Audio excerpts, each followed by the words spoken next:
I don't know if you saw, but JD Vance was in Georgia this week.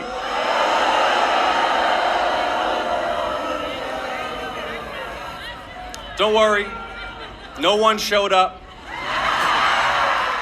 The ever-shrinking MAGA movement was just dealt a brutal blow today by Senator Jon Ossoff as he gleefully mocked the shit show of a Turning Point USA event that happened earlier this week in Georgia. It doesn't bother me when he speaks on issues of the day, frankly, even when I disagree with how he's applying original principles. So the most obvious example. This viral clip was posted online during the event showing the rows and rows of empty seats and bleachers for the charisma black hole that is JD Vance. The whole event was a complete failure, through and through, no question. So much so that the pyrotechnics queen herself, Erica Kirk, didn't even bother to show up. And on top of all of that, students at the University of Georgia, where the event was being held, sent a pretty clear message that Turning Point and JD were not welcome. But now they cannot even hide in their shame and misery any longer as Senator Jon Ossoff from Georgia is calling them out to a fully packed house, by the way, on the campaign trail.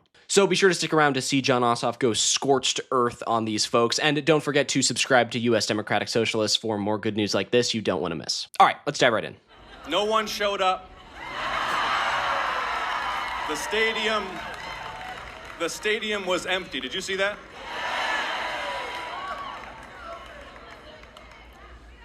But JD came to UGA to attack the Pope.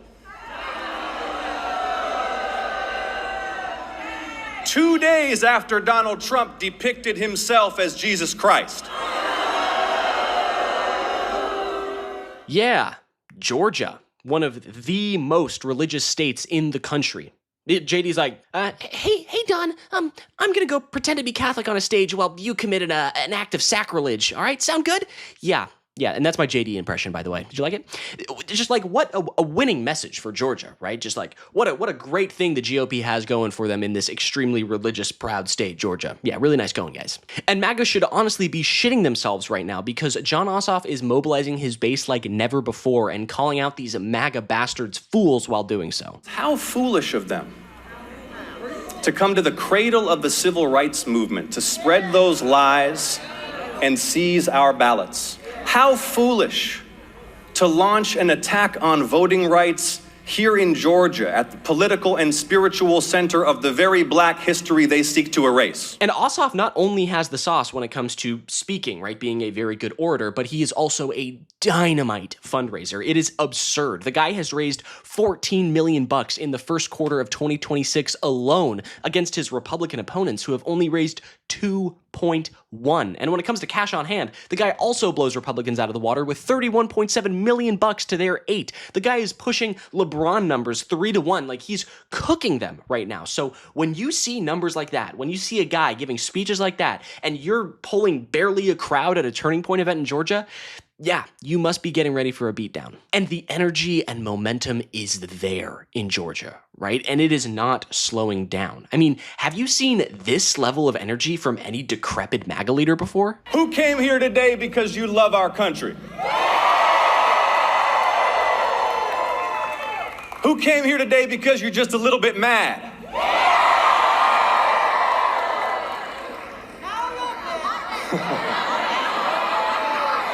I feel you. Then turn to your neighbor, somebody you didn't come with, and tell them, I'm not sitting this one out. Jon Ossoff just has the ability to get the crowd going, right? We are not sitting this one out. It is a message that needs to be sent to the entire country, right? People are pissed the fuck off. But you cannot just say, Trump is bad.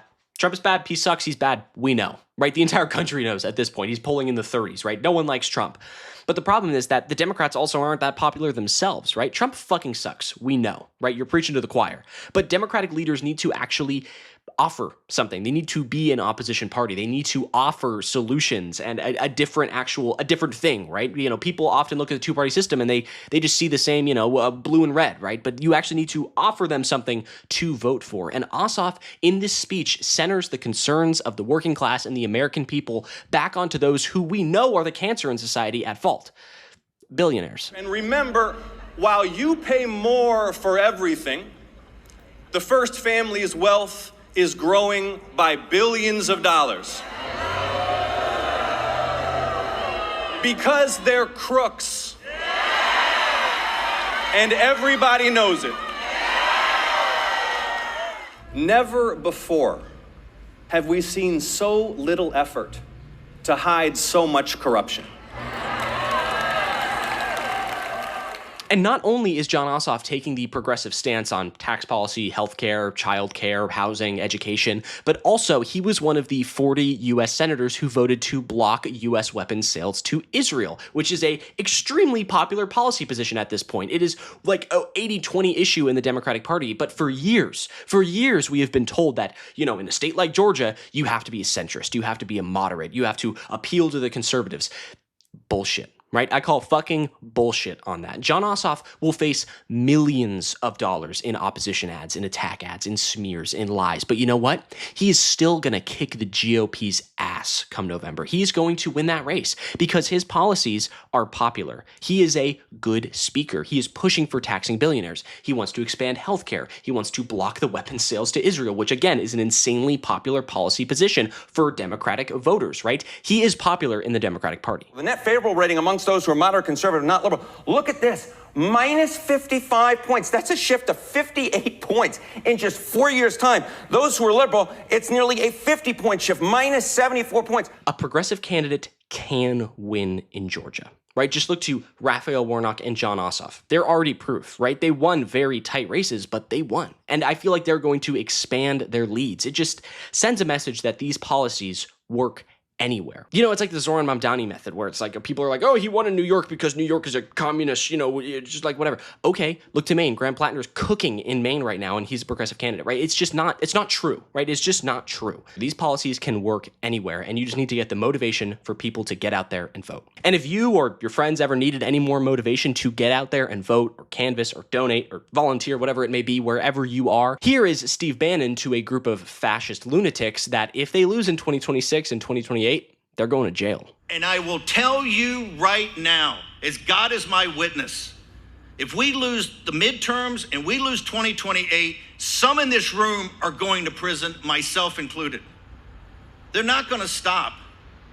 They're getting more and more and more radical. Well, I don't think I could think of a better incentive than that right there. I mean, that should be the campaign ad for Democrats across the country. Send them all to prison for all I care. I mean, these fascist pigs bit off more than they could chew, and now they have to deal with the consequences of their shitty actions. And now they also have to deal with the rising momentum of progressive politics in this country that is extremely popular. The GOP is underwater, you know, by dozens of percentage points. And now the Democrats have this opportunity to really make a strong push, right? The midterms are this opportunity, and I foresee it to hopefully it's going to go well. So good on Jon Ossoff. Keep up the good fight, and let's kick some ass come November.